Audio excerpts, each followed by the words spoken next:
கோழியை பாரு காலையில் விழிக்கும், குருவியை பாரு சோம்பலை பழிக்கும், காக்கையை பாரு கூடி பிழைக்கும், காக்கையை பாரு கூடி பிழைக்கும், நம்மையும் பாரு நாடே சிரிக்கும்.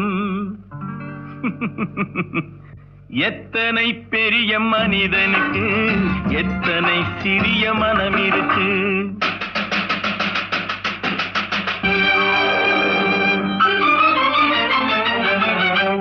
தனக்கொரு கொள்கை அதற்கொரு தலைவன், தனக்கொரு பாதை அதற்கொரு பயணம், தனக்கொரு கொள்கை அதற்கொரு தலைவன், தனக்கொரு பாதை அதற்கொரு பயணம்.